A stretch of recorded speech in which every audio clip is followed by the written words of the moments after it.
of Dundadome. I do believe we are now in Unit 5 review, which contains Chapter 6 and Chapter 7, Memory, and then Thinking, Language, and Intelligence.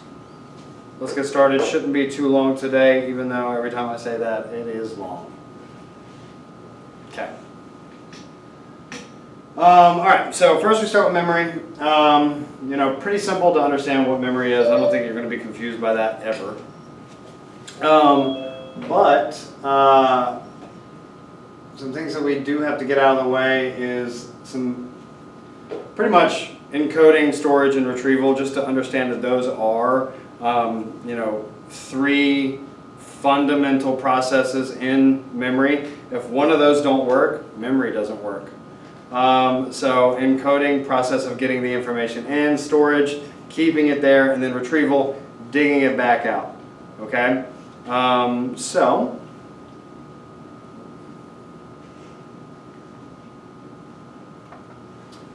Stage model of memory.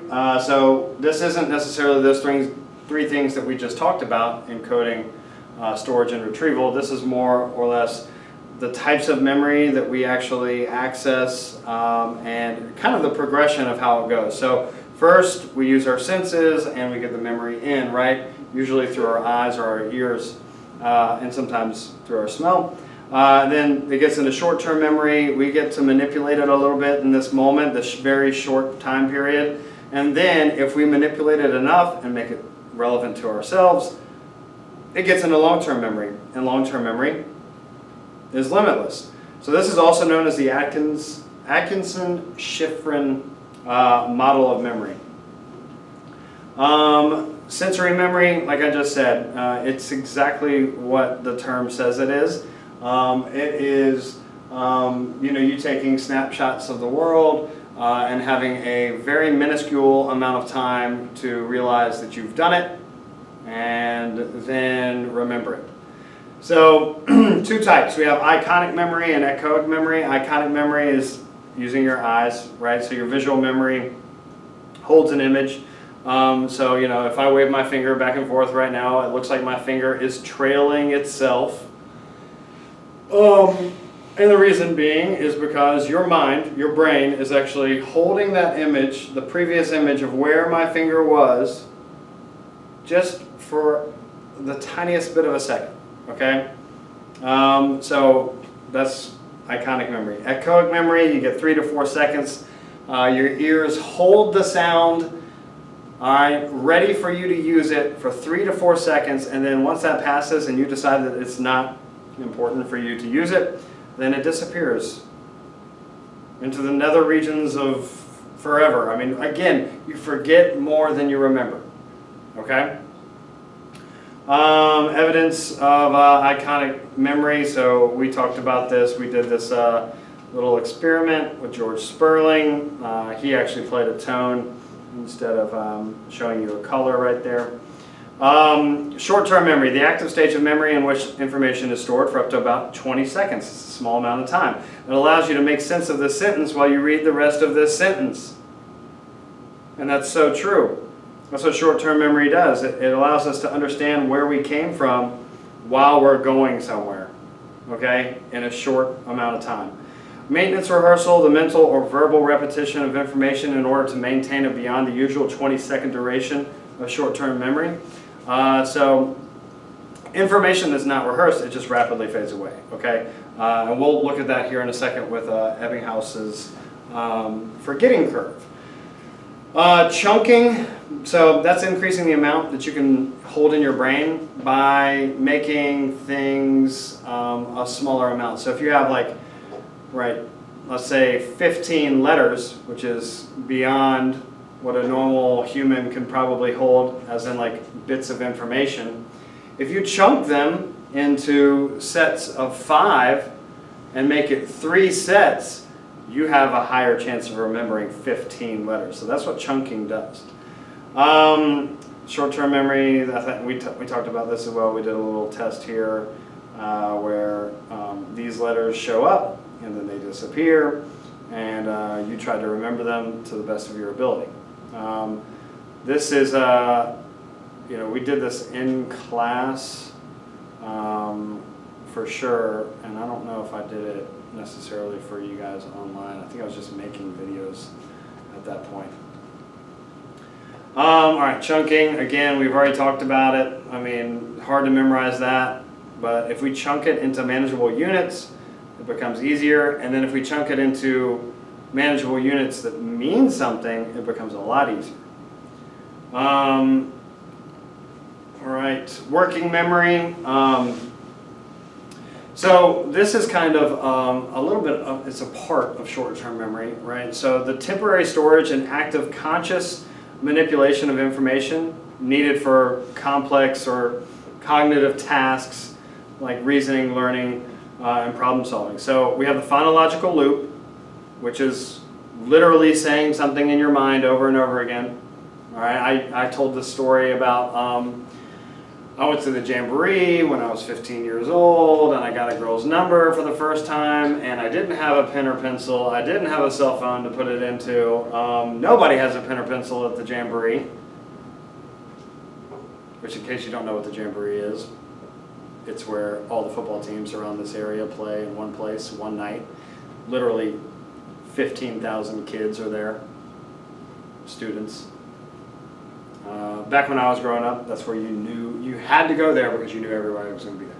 So, boom, we go, I get a girl's number, she gives it to me, and that's all I say. And the rest, I don't even know what happened in that Jamboree. I'm just repeating a number over and over again in my head. Visuospatial sketchpad, specialized for spatial or visual material. Let's get something straight here.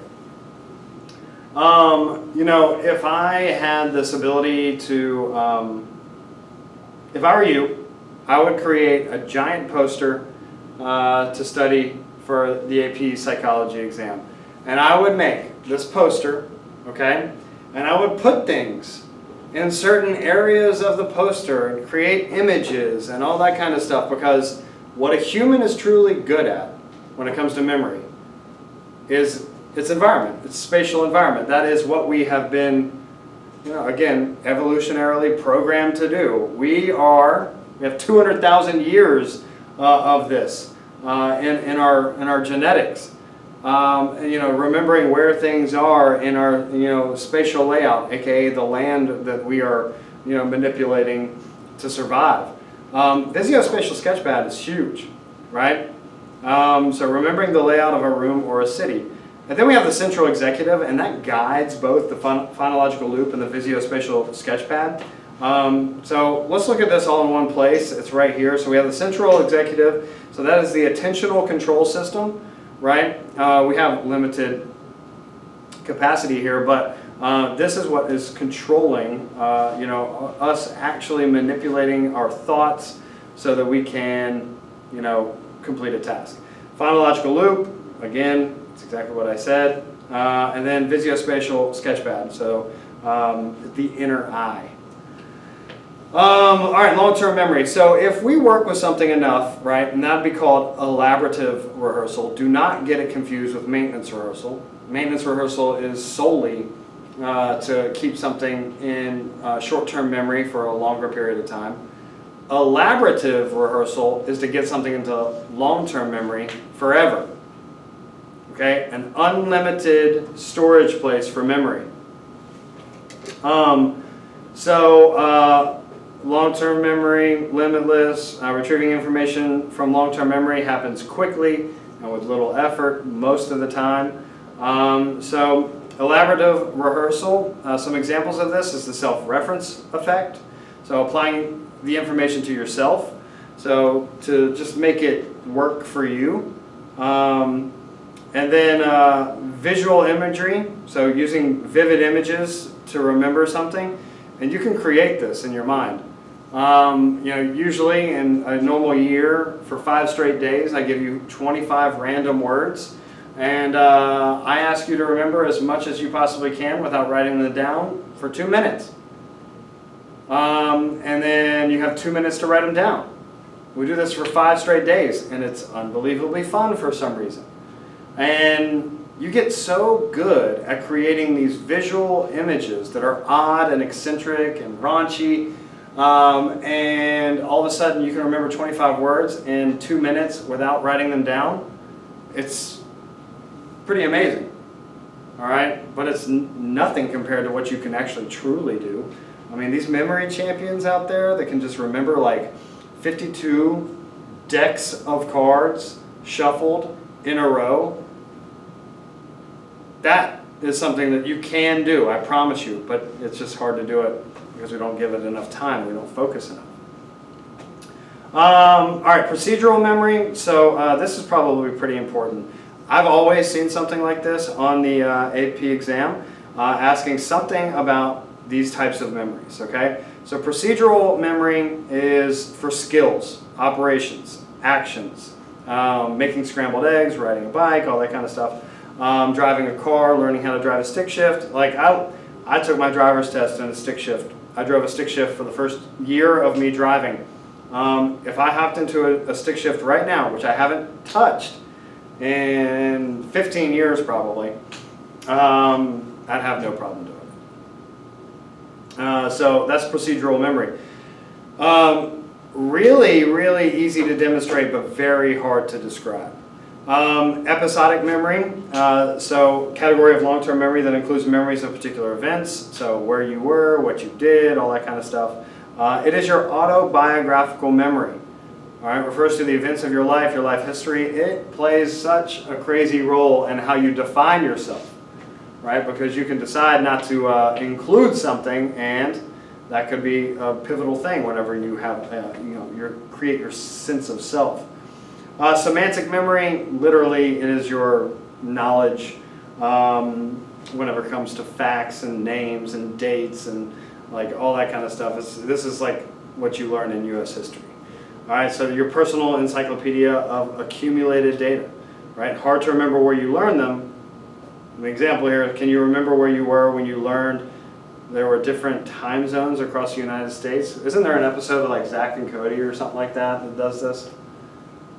Somebody told me that once. Like, I remember watching it on iCarly or Zack and Cody or Drake and Josh. That's my impression of a student. Explicit memory, so information, okay? So you can see this right here in this graphic organizer. You have long-term memory at the top, explicit to the left, implicit to the right, and then you can see that episodic, right, and semantic are explicit, okay? And then implicit, meaning you don't necessarily know where you learned this, but you can do this thing. Like every single time that I get on a bike, I don't remember the first time that I rode a bike. I'm like, okay, how do I do this? I don't have to do that anymore, right? Procedural skills, and then emotional conditioning, which is so strong. We'll get more into that when we get back into learning. Clustering and semantic network model. This is kind of how we just build these complex connections and associations in our brain. There's the Atkinson-Shiffrin model of memory. It's a good thing to study. All right, retrieval, the process of accessing stored information. So there's the crazy difference between what's actually in your mind and what you can actually remember. So we have retrieval cues to get those out. So imagine a bunch of fish hooks, right? So if you have one fish hook in a fish, you probably can get it out, right? But there is a chance that you won't, right? What if you had 5 hooks in a fish? Could you possibly, increase the chances of you bringing it back out of the water? Yeah, you can. So, the more hooks you have in, the better you're going to remember something. So that's retrieval cue. Retrieval cue failure is the inability to recall long-term memories because of inadequate or missing retrieval cues, meaning that you never made it relevant to yourself. There's an experience that most of us had happen to us called tip of the tongue experience, where we literally know what the word starts with. We know how many syllables there are. We know all of the places that this person might have been acting in, or whatever this is, or whatever it is. But you can't get it. You can't get it out. It's not an all or nothing thing. Sometimes it just comes out in little bits of information. You have to build it and try to connect the neurons in your mind as they're, being fired. Recall, basically fill in the blank, okay? Cued recall, fill in the blank with a word bank so you get a little hint. And then the easiest thing in the world to do is recognition, which is multiple choice, right? All you have to do is recognize the right answer. And that's why I say the AP psychology test is fairly easy, because you can make a 3 on just the recognition part, which is 100 questions, multiple choice. You can do it. You can recognize the right answer. You just have to trust yourself. Don't second guess too much on this exam. Then we have the serial position effect, which literally means to go in order. I just talked about that podcast. So primacy effect, the tendency to recall the first items in a list. Recency effect, the tendency to recall the last items in a list. I've seen this question a lot too. Why can't so-and-so remember the middle of a list? And you might see primacy or recency effect as an option. Serial recall, remembering something in its original order. Directions, phone numbers, speeches, all that kind of stuff. Encoding specificity principle. So conditions of information retrieval are similar to the conditions of information encoding. Retrieval is more likely to be successful. So there's 2 examples of this. We have like context congruent memory, so the context effect, the tendency to recover information more easily when the retrieval occurs in the same setting as the original learning of the information. I give this example all the time. Where are you going to learn? Where are you going to do the best on psychology tests? Wherever you learn them, right? So for some of you who have come to school, boom, it's here in this class. For some of you who have not, it might be in your room.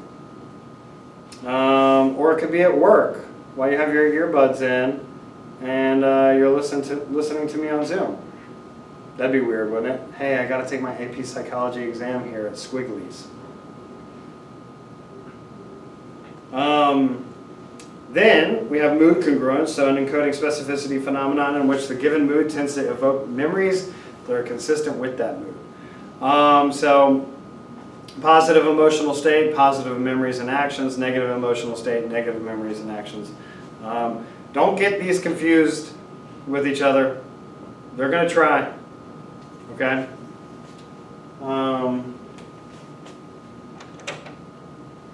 Alright, flashbulb memory is what you think is vivid, but it actually decays exactly like the rest of your memories. The biggest example is 9/11. Like I've said before, I experienced 9/11. I was a senior in high school, first semester, and I remember that day pretty well. Or do I? I think I do. But apparently flashbulb memories decay just like the rest of our memories. So I'm probably missing some information that I think that I know. Examples of flashbulb memories. All right, forgetting. Guess what? We forget really quickly. So this guy, Herman Ebbinghaus, did a study with nonsense syllables, because if they made sense, he'd remember them better. And he tested how much he could recall immediately, 20 minutes after, 1 hour, 9 hours, 1 day, 2 days, 6 days, 31 days. And forgetting tends to level off after pretty much the first hour. Right? So it drastically decreases, right? Your ability to remember almost immediately. Right? So boom, we learned it. Then 20 minutes later we have close to 58% recall, and then 1 hour later we got 44%, and then the slope isn't as steep. Okay, so information is rapidly forgotten soon after we learn it. Encoding failure. inability to recall specific information because of insufficient encoding. Again, for memory to work, you have to encode it.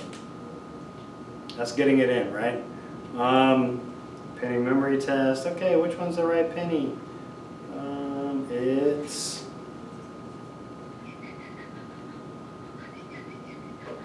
this one right here. You've handled a lot of pennies in your life, and you probably really haven't focused on which one is truly a penny. If you were ever asked this, well, I don't know why you would be asked this, but yeah, it's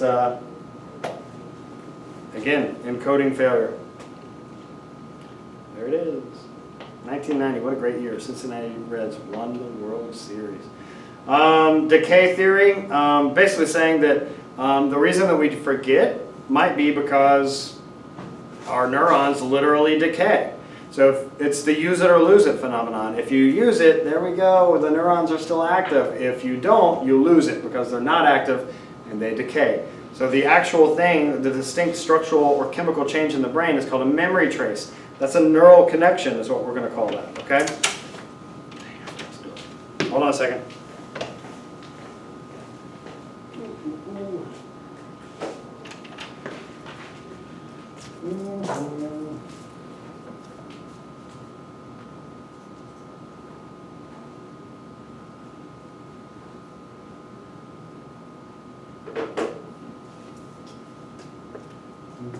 One, two, three, four, five, 6, 7. It's in Virginia. No advanced math will be taught to 11th grade. So we have that. Did you see that? Yeah, I know. Yeah. Crazy. Yep. All right. Back. All right. So, all right, interference theory. You have to somehow get this right in your brain, okay? Retroactive interference versus proactive interference. Retroactive interference, forgetting in which a new memory interferes with remembering an old. New interferes with old. That's retroactive, okay? New interferes with old. And then proactive is when an old memory interferes with a new memory. Old interferes with new. All right? You have to somehow commit that to memory. I mean, that's easy to find if you use those notes. All right, motivated forgetting, suppression and repression.